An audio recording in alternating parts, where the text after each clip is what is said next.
What if pain isn't the problem, but actually the pathway back to you?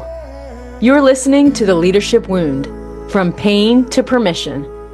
I'm Amanda Rohr, your host and founder of Authentically You, coaching for embodied spiritual living and leading. This is where we get honest about the real cost of leadership, the burnout, the pretending, the rejection, and the return to your authentic self. Because this isn't about performance, it's about permission. Welcome to the leader you've always been.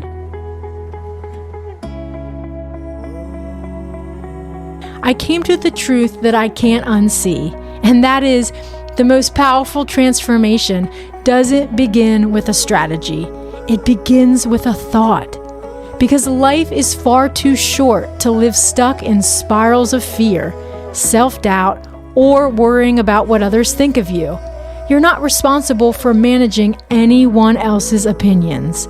You are only responsible for the one person you've been entrusted to lead, and that is yourself.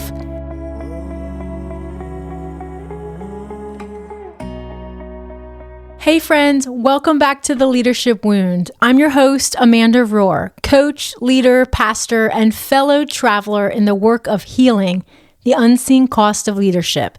And I'm especially excited to bring you today's episode because this is our final part of our current series, Follow First, How Authentic Leaders Are Formed. Over the last several weeks, we've been exploring the real beginnings of leadership, not performance, but proximity, not applause, but alignment, not platform chasing, but presence following. We've talked about the voices that shape us, the leadership models we internalize, even when we're trying to resist them, and how we can begin to lead consciously with clarity and conviction. But today's episode, it's special because it's where everything we've talked about so far comes together in a framework that is practical. And not only that, it's the first time I'm sharing something that's been forming in me for quite a while now. Recently, I had the opportunity to speak publicly for the first time about something I just launched in my coaching practice. It's this rhythm I've been living, refining, and walking others through. It's called the Way of Metanoia. It's a 3-part rhythm of transformation that I first created to help me transform my own thoughts, and then to help other leaders shift from survival mode to spiritual clarity, to pause, to return to what's real, and to embody truth with aligned action. And when I introduced this rhythm at a recent speaking engagement, I was amazed at how they engaged with it. It was more than I had anticipated. It gave them language for something their soul has been aching for, a clear, grace-filled path back to themselves. The feedback afterwards was overwhelming.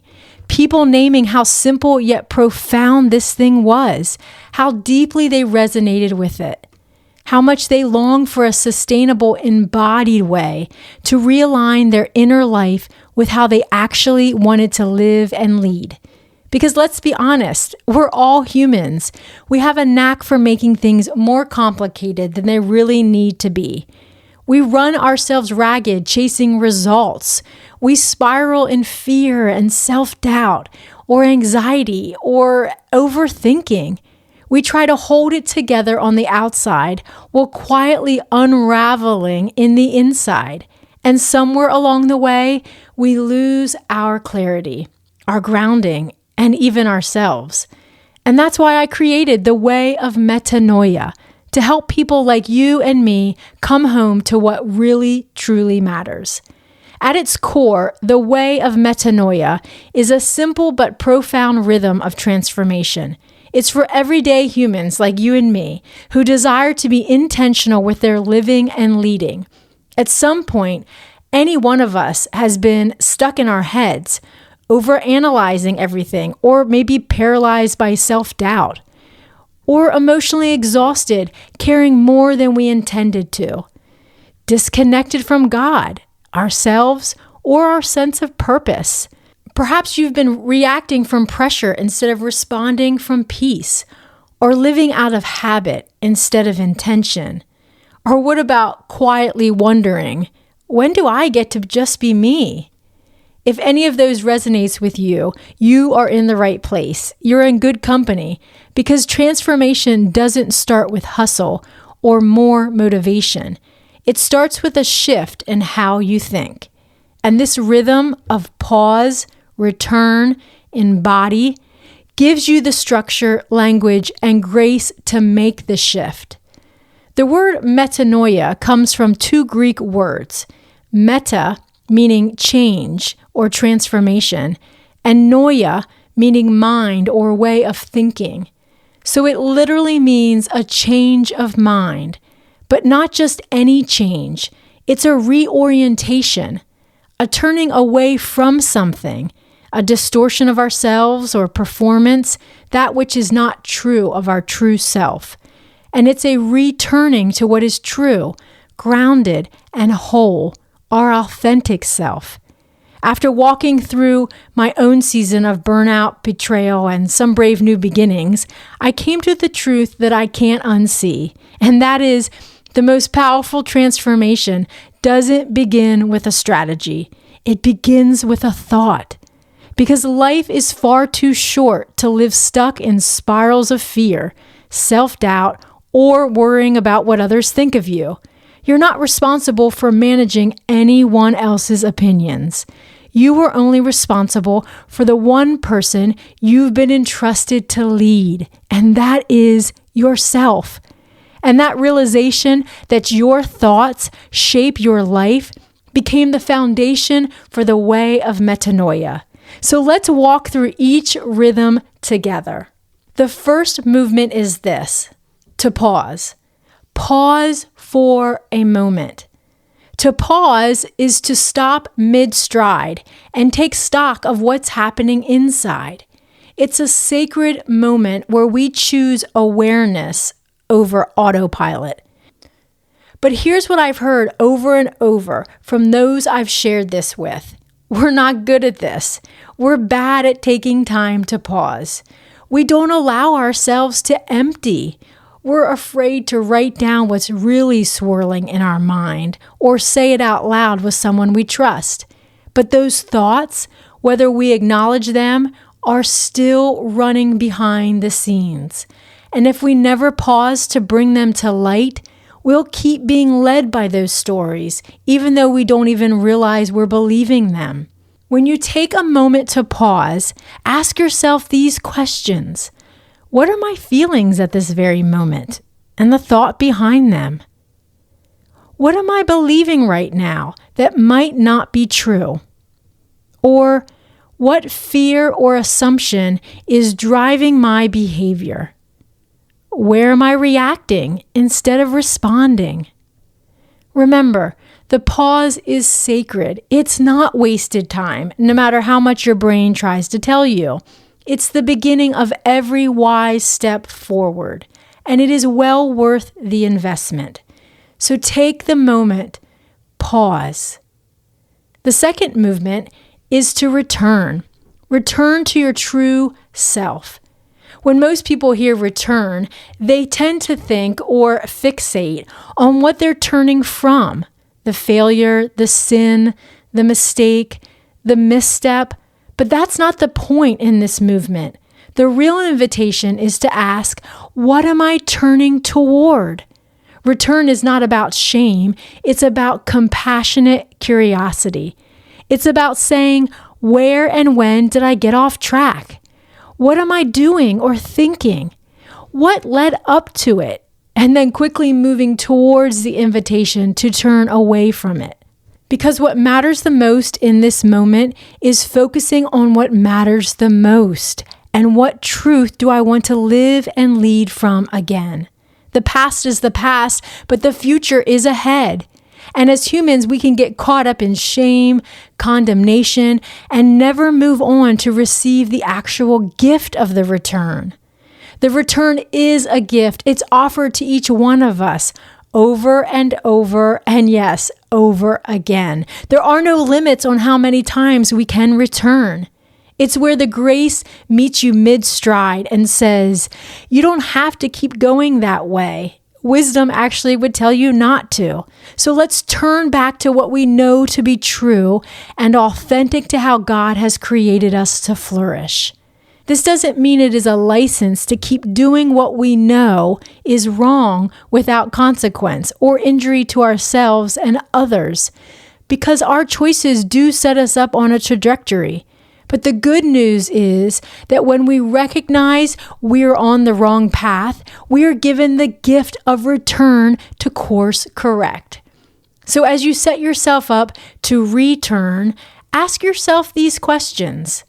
Where did I misstep or get off the pathway? Where have I been performing instead of living and leading in truth? What is calling me back to myself right now?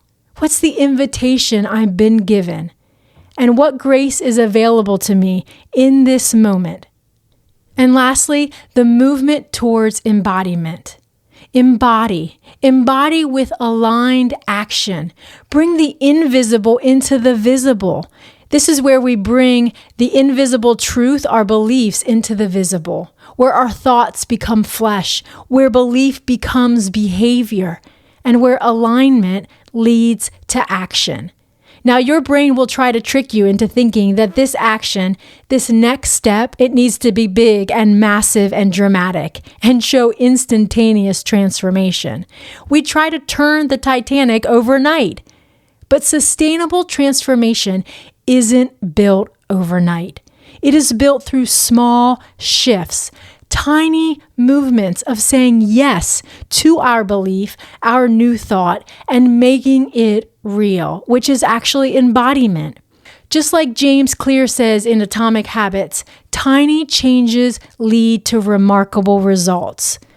The point in this movement isn't to overhaul your life in a day.